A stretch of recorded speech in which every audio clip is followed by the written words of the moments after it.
Let other people lead small lives, but not you. Let everybody else cry over small hurts, but not you. Let everybody else argue over non-essentials, but not you. Deal in things that matter. Make sure what you do is the product of your own conclusion.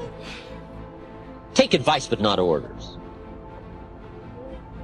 Let everybody around you be helpful, but then put that through your own mental computer and make sure what you do is the product of what you've concluded based on all the input. All of us should be students of inevitability. I remember one day I was out on the run and I was trying to enjoy myself because I was running on the balls of my feet, dancing along. And a fellow came up behind me who was running on his heels. He was jogging. And he was going thump, thump, thump, thump, thump, thump, thump, thump. I said, hey, what's the matter with you? You're running on your heels. And you're jarring your whole body all the way through. Okay, but he stuck to it and he became the champion long-distance runner of the school. But he didn't enjoy it, it was work. And all he enjoyed was the suffering that he endured that made him feel that he had really contributed to the human race because he suffered. He identified his existence and his work with his suffering. Without kidding myself, if I keep up my current daily practices, where will it take me in 10 years without being disillusioned? I got to learn to look into the future called inevitable. I don't want to just cross my fingers and walk the wrong road. Sometime in the development of man, maybe 3, 4, 5,000 years ago, we developed self-consciousness in a peculiar way. We began to realize that by directed thought, we could control our environment. And then it was, you see, that we had a sense of responsibility. Pessimism, the deadly disease of always looking on the bad side, the problem side, the difficult side, checking all the reasons why it can't be done. The poor pessimist leads an ugly life. Don't ask for security, ask for adventure. Better to live 30 years full of adventure than 100 years safe in the corner. And see, it's not important how long you live. What's important is how you live. We forget that we create the situation. Then we give our power away by blaming the other person for our frustration. No person, no place, and no thing has any power over us, for we are the only thinkers in our mind. We create our experiences, our reality, and everyone in it. When we create peace and harmony and balance in our mind, we will find it in our lives. The neck and throat are fascinating because so much stuff goes on there. The neck represents the ability to be flexible in our thinking, to see the other side of a question, and to see another person's viewpoint. When there are problems with the neck, it usually means we are being stubborn about our own concept of a situation. Virginia Satir, the brilliant family therapist, says she did some silly research and found that there are more than 250 different ways to wash dishes, depending on who is washing and the equipment used. If we are stuck in believing there is only one way or one viewpoint, then we are shutting out most of life. The throat represents our ability to speak up for ourselves, to ask for what we want, to say I am, etc. When we have throat problems, it usually means we do not feel we have the right to do these things. We feel inadequate to stand up for ourselves. Sore throats are always anger. If a cold is involved, then there is mental confusion too. Laryngitis usually means you are so angry you cannot speak. The throat also represents the creative flow in the body. This is where we express our creativity. And when our creativity is stifled and frustrated, we often have throat problems. We all know many people who live their whole lives for others. They never once get to do what they want to do. They are always pleasing mothers or fathers or spouses or lovers or bosses. Tonsillitis and thyroid problems are just frustrated creativity, not being able to do what you want to do. The energy center in the throat, the fifth chakra, is the place in the body where change takes place. When we are resisting change, or are in the middle of change, or are trying to change, we often have a lot of activity in our throats. Notice when you cough or when someone else coughs. What has just been said? What are we reacting to? Is it resistance and stubbornness? Or is it the process of change taking place? In a workshop, I use coughs as a tool for self-discovery. Every time someone coughs, I have that person touch their throat and say out loud, I am willing to change, or I am changing.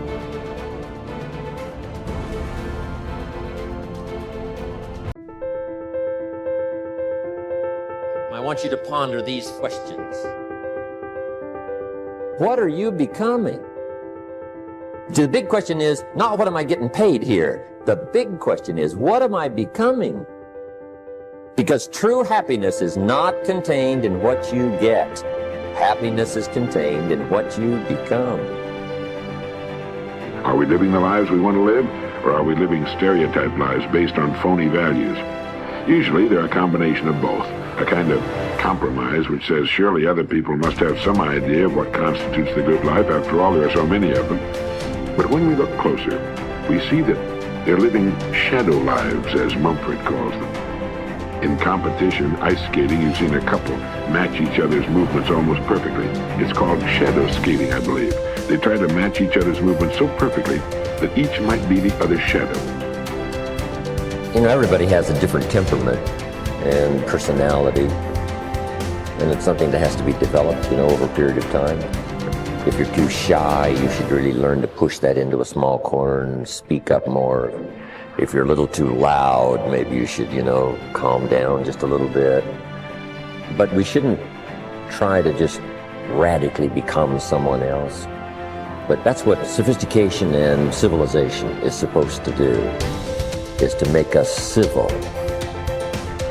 And all so-called civilized peoples have increasingly become crazy and self-destructive because through excessive thinking they have lost touch with reality. A person who thinks all the time has nothing to think about except thought. So he loses touch with reality and lives in a world of illusion. By thoughts I mean specifically chatter in the skull, perpetual and compulsive repetition of words, of reckoning and calculating. We become what we think about most of the time, and that's the strangest secret. This is why thinking is so vital. This is why a goal is so important, because we will become that. This is why people who set goals achieve them. The trouble with men is not in achieving their goals. They do that. It's in establishing them. The only thing about a man that is a man is his mind. Everything else you can find in a pig or a horse. It's true. And so if we're going to develop something, this is a good place to start. To think deliberately and with a purpose. To spend a little time each day before a blank sheet of paper with our goal perhaps written at the top, and come up with some fresh, new and exciting ideas.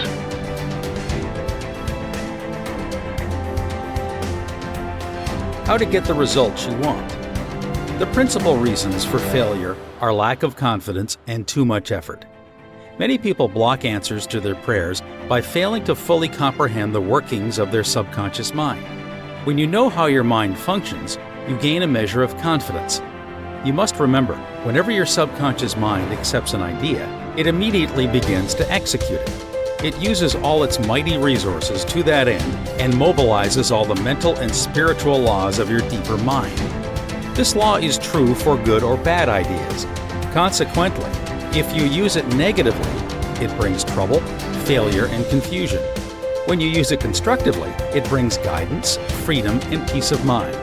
The right answer is inevitable when your thoughts are positive, constructive, and loving. From this, it is perfectly obvious that the only thing you have to do in order to overcome failure is to get your subconscious to accept your idea or request by feeling its reality now, and the law of your mind will do the rest. Turn over your request with faith and confidence, and your subconscious will take over and answer for you. You will always fail to get results by trying to use mental coercion. Your subconscious mind does not respond to coercion. It responds to your faith or conscious mind acceptance. Your failure to get results may also arise from such statements as, "Things are getting worse. I will never get an answer.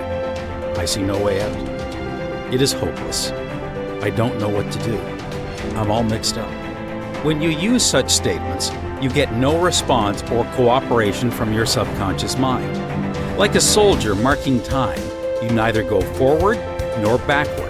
In other words, you don't get anywhere. If you get into a taxi and give a half dozen different directions to the driver in 5 minutes, he would become hopelessly confused and probably would refuse to take you anywhere. It is the same when working with your subconscious mind. There must be a clear-cut idea in your mind. You must arrive at the definite decision that there is a way out, a solution to the vexing problem in sickness. Only the infinite intelligence within your subconscious knows the answer. When you come to that clear-cut conclusion in your conscious mind, your mind is then made up, and according to your belief, it is done unto you. Easy does it. A house owner once remonstrated with a furnace repairman for charging $200 for fixing the boiler. The mechanic said, "I charged 5 cents for the missing bolt and $199.95 for knowing what was wrong." Similarly, your subconscious mind is the master mechanic, the all-wise one, who knows ways and means of healing any organ of your body as well as your affairs. Decree health and your subconscious will establish it. But relaxation is the key. Easy does it. Do not be concerned with details and means, but know the end result. Get the feel of the happy solution to your problem, whether it is health, finances, or employment. Remember how you felt after you had recovered from a severe state of illness? Bear in mind that your feeling is the touchstone of all subconscious demonstration. Your new idea must be felt subjectively in a finished state, not the future, but as coming about now.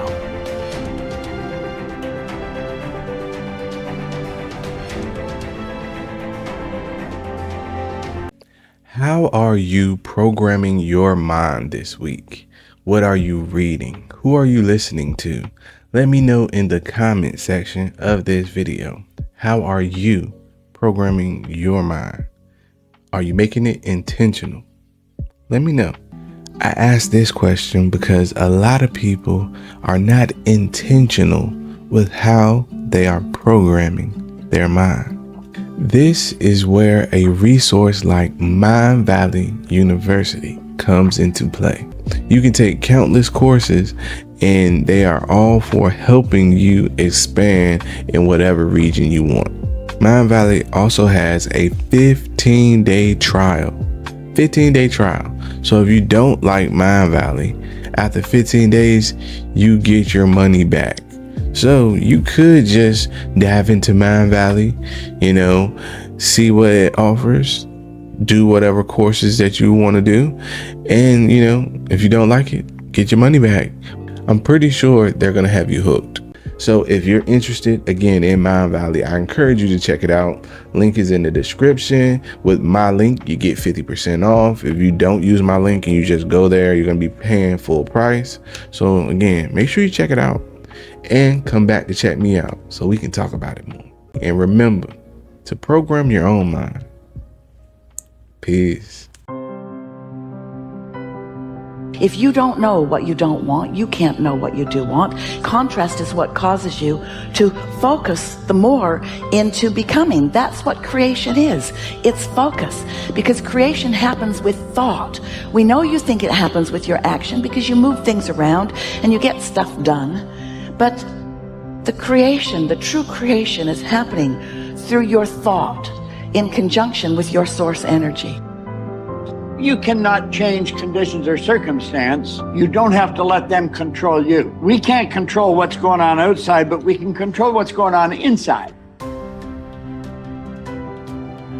As you think, so shall you be. 7 little words that I think are perhaps the most important things that we can learn and master in our lives. This old proverb notion that I become what I think about all day long.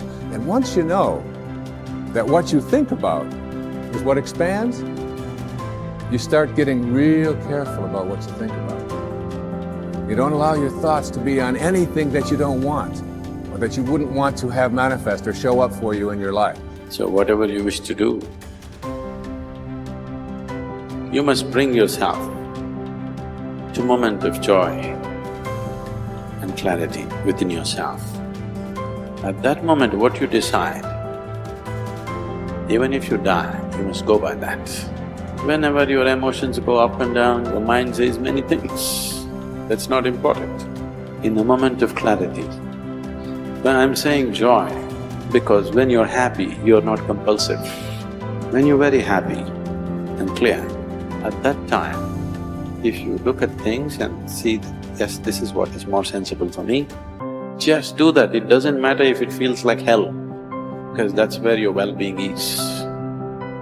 When you're in different states of compulsiveness, if you make decisions as to which way to turn, you will be endlessly lost. That the way that we speak actually influences the way that we think.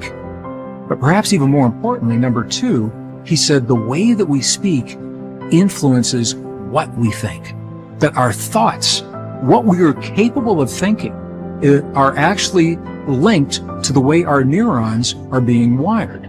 I got better day by day and week by week and month by month, and I'm asking you to do the same thing until you can develop a long arm and a long reach, until you can develop influence that won't quit. Touch people next year you couldn't touch this year.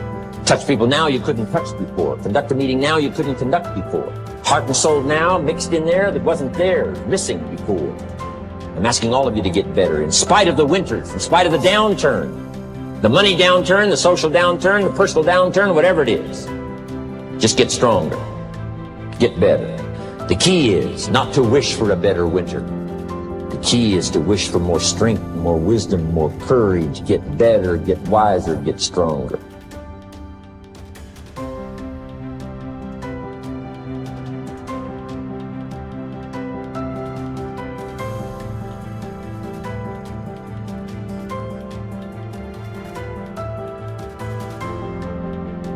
We're optimizing the conversation between the heart and the brain, between your heart and your brain. 3 steps. The first step is to simply shift your awareness from your mind into your heart. And what I found is in the Western traditions, for many people, that's easier said than done.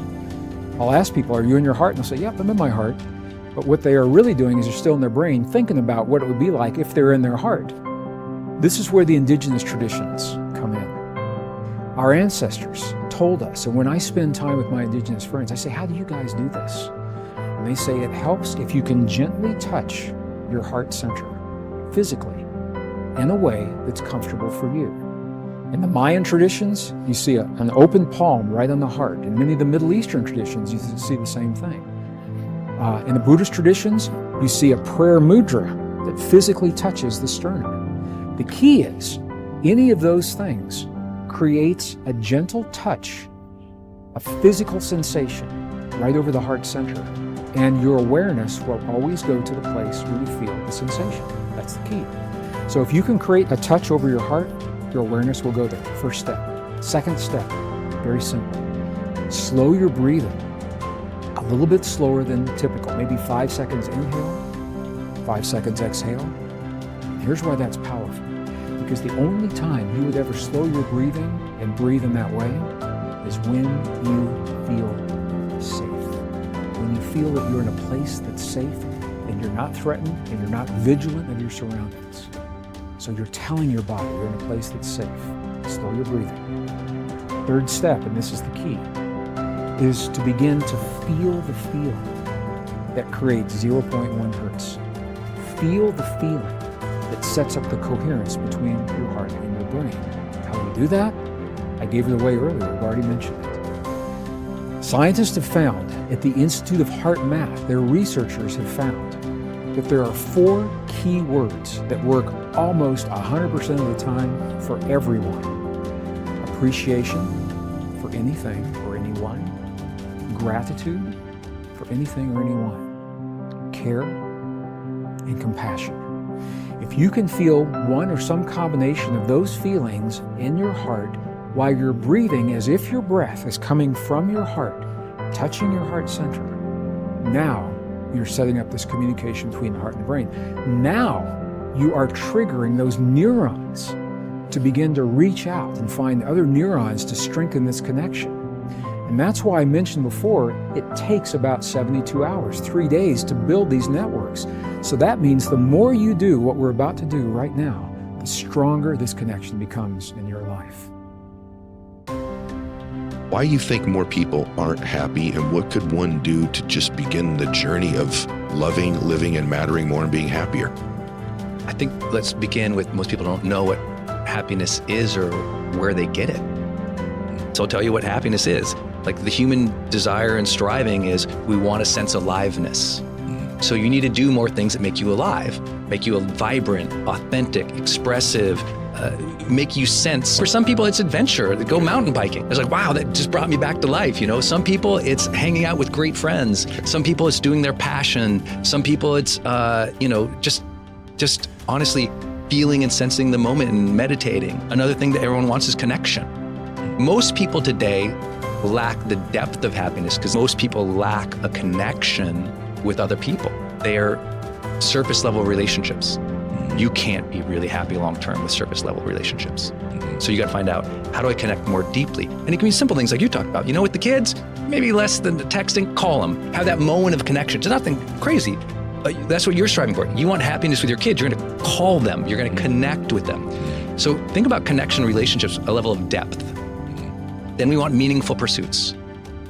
When I go after that, I love that pursuit. And notice it doesn't say meaning. A lot of people just say meaning. I said, no, it's meaningful pursuits. Because a lot of people we know who are really successful, they've already had a meaningful life. They're miserable because they're not pursuing anything anymore. You got that. You got to have that pursuit, man. Yeah. You got to find a pursuit. It has meaning to you. It brings you back to life. That's happiness. And then the middle of the triangle is the capital G, growth.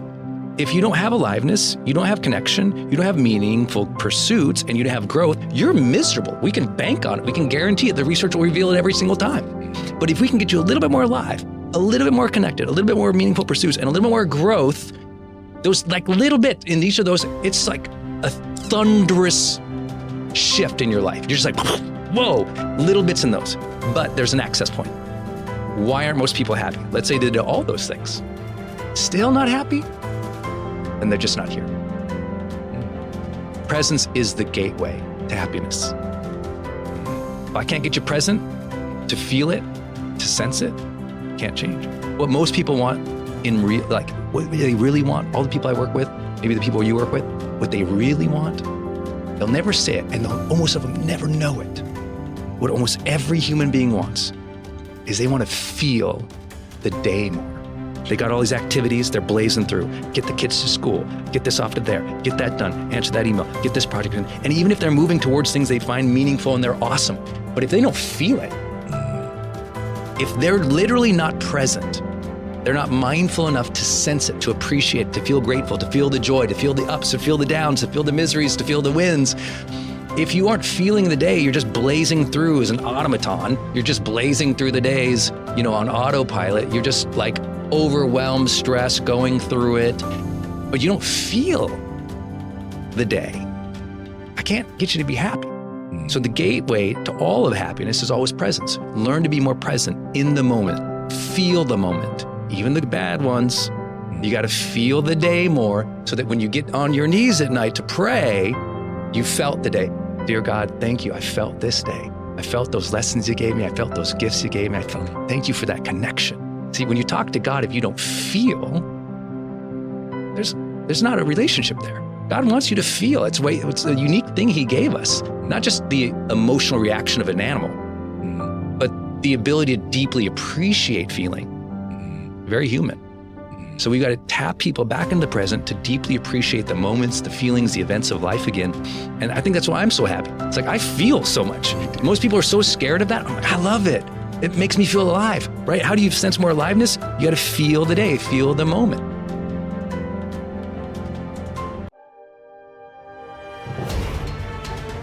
What would it be like to be a fully mature, self-actualizing, fully functioning human being? This is the ideal, busy, happy person with all his faculties smoothly functioning in perfect cooperation. No wars going on inside, no hang-ups, no neuroses. The ideal productive person. These self-actualized people are more accurate in their prediction of future events. They see more fully, and their judgment extends to an understanding of art, music, politics, and philosophy. Yet they have a kind of humility, the ability to listen carefully to others, to admit they don't know everything, and that others can teach them. It's so important for you and me to be stretched beyond where we are. It's too easy to just comfortably sit and stop growing. It often doesn't seem to be that necessary to make the push, to make the effort to learn and to grow and to challenge yourself. But let me give you something to think about. The last few years of the 20th century are going to demand a lot more mental vigor and mental activity. The competition and complications of life are going to truly challenge the full capacity of our mentality. So, stretch your mind. What we encounter in the physical world appears to be but a manifestation of invisible cause. The distinguished psychologist and incidentally the inventor of the famous lie detector, William Moulton Marston, wrote, "For years as a psychologist, I've sought in the careers of great and everyday people the inner springs that make for successful living. There are two which seem to me of prime importance. The first is plain old hard work, governed by cool, logical thoughtfulness. The other is sudden, warm, impulsive action." From birth up until the time we are about 18, our learning curve is dramatic, and our capacity to learn during this period is just staggering. We learn a tremendous amount, very fast. But guess when this learning curve starts to taper off? Here's where it usually levels off. When we get our first job, if there are no more exams to take, if there's no demand to get out paper and pencil, why read any more books? Now you will just learn by some experience. But can you imagine what would happen if you kept an accelerated learning curve all the rest of your life? Be that unusual person who keeps up his learning curve. Now, there's a big difference between what you believe and what you know. Everything that you know is something that you have made conscious contact with. So there's nobody out there watching, there's nobody in this world who knows how to swim, who learned it by somebody else telling them that you can swim, or by watching Mark Spitz go through the water, or by observing other people doing it. You may remove some of the doubt, but you will never know how to swim until you get in the water and blubber around a few times and then do it. And then you'll have a knowing, and that knowing is something that you'll never lose. Succeeding in life is not usual. It's unusual. You need to develop some unusual habits to earn the outstanding rewards. The subconscious mind and wealth. The trouble with most people is that they have no invisible means of support when business falls away, or the stock market drops, or they lose their investments. They seem helpless. The reason for such insecurity is that they do not know how to tap the subconscious mind. They are unacquainted with the inexhaustible storehouse within. A man with a poverty-type mind finds himself in poverty-stricken conditions. Another man with a mind filled with ideas of wealth is surrounded with everything he needs. It was never intended that man should lead a life of indigence. You can be wealthy, have everything you need, and plenty to spare. Your words have power to cleanse your mind of wrong ideas and to instill right ideas in their place. I have talked to many people during the past 35 years. Their usual complaint is, I have said for weeks and months that I am wealthy. I am prosperous, and nothing has happened. I discovered that when they said, I am prosperous, I am wealthy, they felt within that they were lying to themselves. One man told me, I have affirmed until I am tired that I am prosperous. Things are now worse. I knew when I made the statement that it was obviously not true. His statements and those of the others were rejected by the conscious mind, and the very opposite of what they affirmed and claimed was made manifest. Autosuggestion succeeds best when it is specific, and it does not produce a mental conflict or argument. Hence the statements made by this man made matters worse, because they suggested his lack. The subconscious accepts only your convictions and beliefs, not just words or statements. The dominant idea or belief is always accepted by the subconscious mind. The following is a way to overcome this conflict for those who have this difficulty. Make this practical statement frequently, particularly prior to sleep. By day and by night, I am being prospered in all of my interests.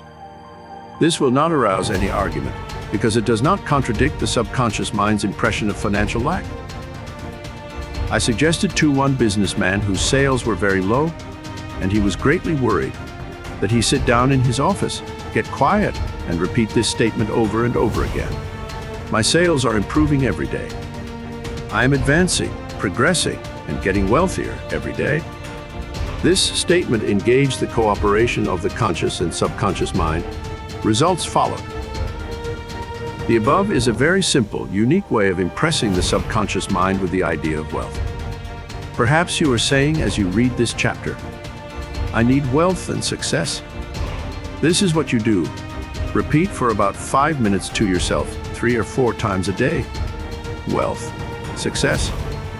These words have tremendous power. They represent the inner power of the subconscious mind. Anchor your mind on this substantial power within you. Then conditions and circumstances corresponding to their nature and quality will manifest in your life. You are not saying, I am a success, or I am wealthy.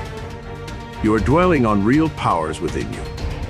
There is no conflict in the mind when you say, wealth or success. Furthermore, the feeling of wealth and success will well up within you as you dwell upon these ideas. The feeling of wealth produces wealth. The feeling of being successful produces success. Keep this in mind at all times.